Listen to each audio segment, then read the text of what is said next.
اعوذ باللہ من الشیطان الرجیم بسم اللہ الرحمن الرحیم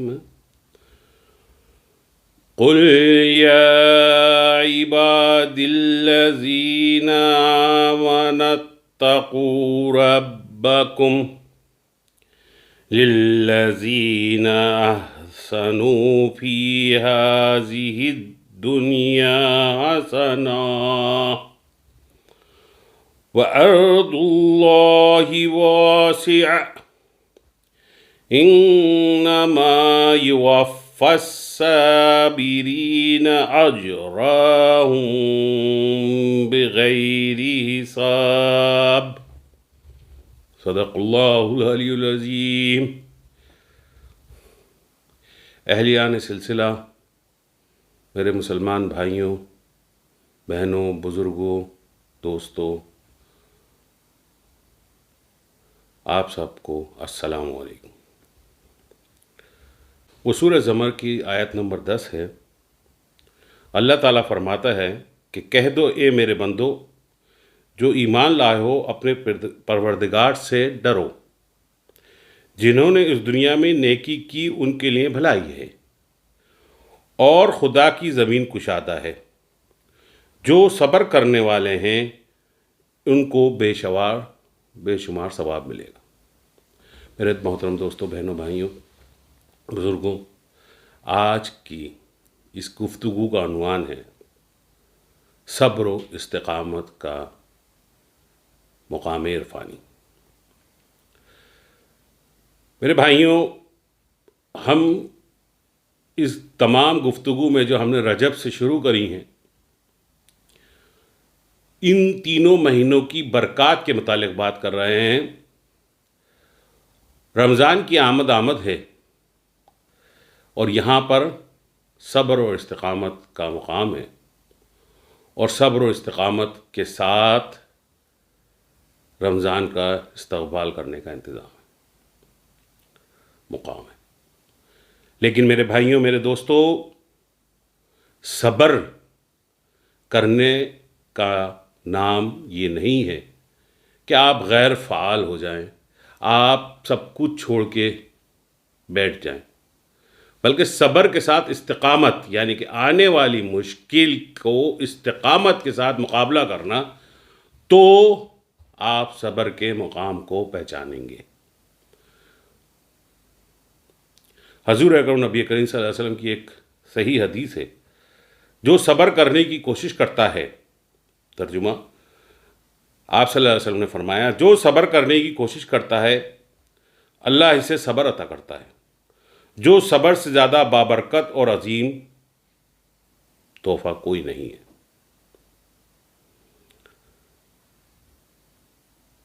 صبر کا مطلب ہے دکھ، مشکلات اور مصیبتوں کے مقابلے میں ثابت قدم رہنا۔ اس کا مطلب ہے کہ ہر منفی چیز پر قابو پانا، چاہے وہ اندرونی ہو چاہے وہ بیرونی ہو، تمام مشکلات کا مقابلہ کرنا، اور استقامت کے ساتھ اپنے ایمان پہ قائم رہنا۔ اور صبر و استقامت کا اجر اس دنیا میں بھی ہے اور آخرت میں بھی ہے۔ اللہ تعالیٰ سورہ بقرہ میں فرماتا ہے، آیت نمبر 153 ہے، یا ایھا الذین آمنوا استعینوا بالصبر والصلاۃ ان اللہ مع الصابرین۔ اے ایمان والو، صبر اور نماز سے مدد لیا کرو، بے شک خدا صبر کرنے والوں کے ساتھ ہے۔ ہم نے پہلے بتایا کہ صبر کا جو ہے استقامت کے ساتھ، یعنی کہ مشکل کا مقابلہ کرنا ہے، اور مشکل کا مقابلہ ہر مومن بندے کو مشکل آتی ہے اس کی زندگی میں، جس کا اسے مقابلہ کرنا پڑتا ہے، اور وہ جو ہے نماز کے ساتھ کرنا پڑے گا۔ کہ آپ ایک تو توکل کی تعریف ہو گئی، توکل کی تعریف دوسری ہے، صبر کی بھی یہی تعریف ہے کہ آپ آنے والی مشکل کے خلاف متحد ہو کے استقامت کا مظاہرہ کرو اور نماز سے مدد لو. قرآن شریف میں اللہ تعالیٰ نے فرما رہا ہے. کبھی بھی کوئی پریشانی صرف صبر کرنے سے یا خالی بیٹھنے سے نہیں جاتی. نماز ایک ایسا عمل ہے جس میں آدمی تگ و دو کرتا ہے. تو صبر کے ساتھ نماز کا سہارا لینا یہ ہے کہ آپ ہر مشکل میں استقامت کے ساتھ تگ و دو کرو اور اللہ کے حضور حاضری دو. یہ دو چیزوں کا ایک اس آیت میں اللہ تعالیٰ نے دو چیزوں کو ایک ساتھ ملایا ہے، صبر اور نماز. اس سے پہلے نمبر پہ تو صبر کی جو مقام ہے وہ واضح ہو گیا کہ صبر اور نماز مشکل حالات میں مدد کا ضرورت ہے. صحیح ہے، دونوں کو ایک ساتھ ملایا ہے. صحیح ہے نا. اور دوسرے نمبر پہ یہ بھی بتایا کہ صبر کے ساتھ ساتھ تگ و دو بھی کرنا ہے، وہ نماز کی صورت میں بھی ہے اور دوسرے مشکلات کے حل تلاش کرنے کی صورت بھی ہے. حقیقت یہ ہے کہ صبر نماز کی طرح اسلام کے اہم ترین ستونوں میں سے ہے. آگے اللہ تعالیٰ سورہ بقرہ میں 155 آیت میں فرماتا ہے وَلَا نَبْلُوَنَّكُمْ بِشَيْءٍ مِنَ الْخَوْفِ وَالْجُوعِ وَنَقْصٍ مِنَ الْأَمْوَالِ وَالْأَنفُسِ وَالثَّمَرَاتِ وَبَشِّرِ الصَّابِرِينَ.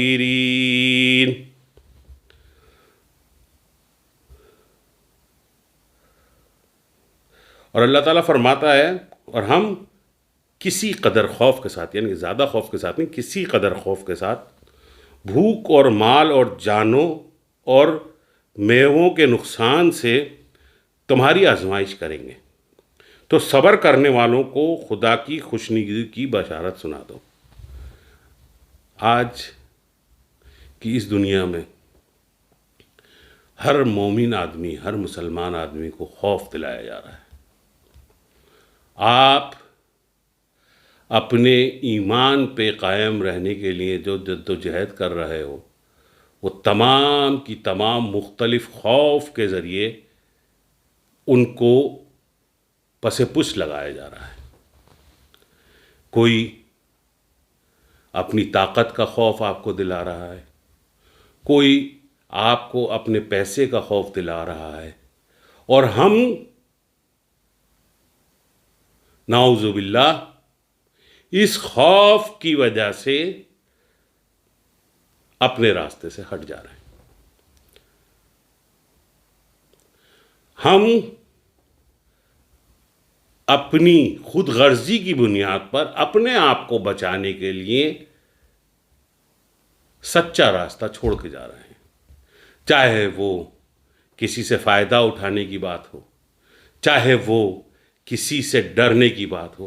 لیکن سب سے بڑی دنیا میں جو طاقت ہے وہ اللہ تعالیٰ کی طاقت ہے، جس سے ڈرنا کی ضرورت ہے. باقی کسی سے ڈرنے کی ضرورت نہیں ہے.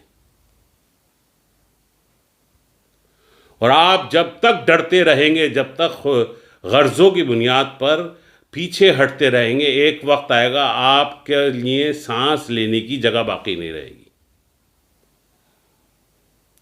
کوئی شخص، کوئی انسان، کوئی طاقتور، کوئی بادشاہ اللہ کی پکڑ سے دور نہیں ہے.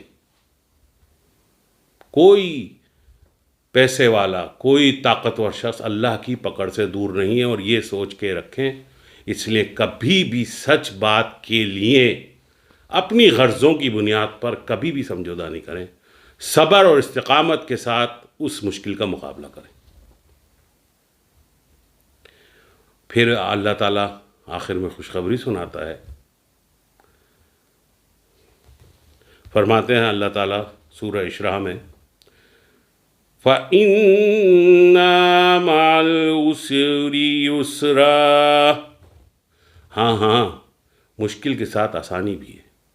آپ ایک مقصد کے لیے متحد ہو کر جدوجہد کرتے ہیں، آپ کو اس کا صلہ اسی دنیا میں ملے گا۔ گھبرانے کی ضرورت نہیں ہے۔ جب اللہ تعالیٰ مشکل پیدا کرتا ہے، اس کا حل بھی ساتھ کے ساتھ بتاتا ہے۔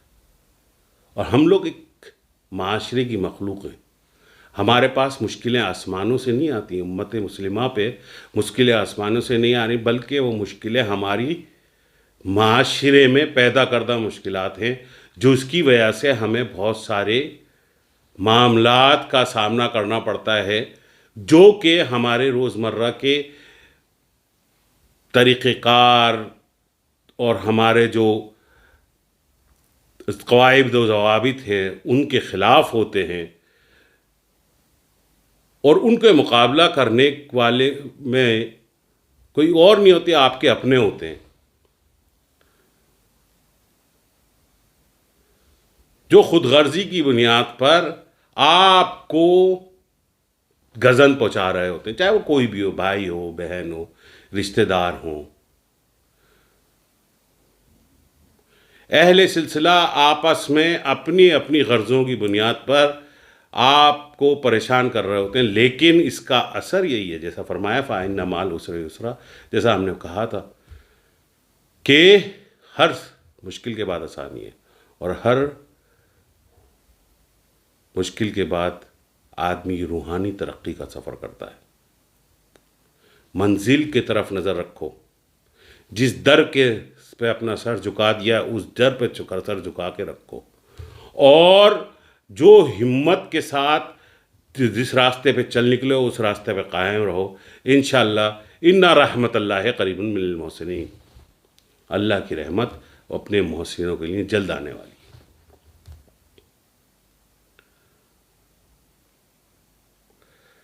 میں سب سے پہلے اپنے بھائیوں دوستوں کو بتانا چاہوں گا کہ مسلمان ہم بھائیوں کے پاس جو ہے دنیا ایک امانت ہے۔ ہمارے پاس دنیا ہی نہیں بلکہ حضرت قبلہ کا سلسلہ، اس کی خدمت کرنا بھی ہماری امانت ہے۔ ہمارے کو اس کا جواب دینا پڑے گا کہ تمہیں ایک موقع دیا گیا تھا کہ تم آگے بڑھ کے لوگوں کی اصلاح کرو اور لوگوں کو سچے راستے پہ چلاؤ، عشق کی اور محبت کی تعلیم دو۔ تم کیا کر رہے تھے؟ اس کا حساب دینا پڑے گا ہمیں۔ اور خاص طور پر غریبوں اور مسکینوں کے لیے جو ہمارے پر ذمہ داریاں ہیں، اس کے بھی ہمیں حساب دینا پڑے گا۔ تو اس لیے میرے بھائیوں دوستوں، ہم دعا کرتے ہیں کہ ہمیں صبر کے ساتھ تمام مشکلات کا مقابلہ کرنے کا اللہ تعالیٰ ہمیں توفیق عطا فرمائے، اور جو ہمارے پہ ذمہ داریاں لگائی گئی ہیں ان کو بخیر و خوبی پورا کرنے کی توفیق عطا فرمائے، گستاخی اور پریشانی سے بتائے۔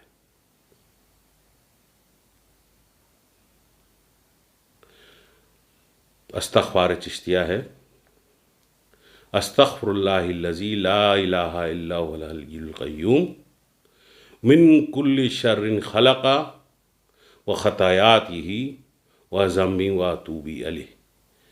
اے اللہ، ہمیں تمام مخلوق کے شر سے ہماری حفاظت فرما۔ ہماری حفاظت، ہمارے سلسلے کی حفاظت، ہمارے ایمانوں کی حفاظت تمام مخلوق کے شر سے عطا فرما، اور بھٹکے ہوئوں کو راستہ دکھا، جو ہدایت نہیں حاصل کر پائیں ان کو ہدایت عطا فرما،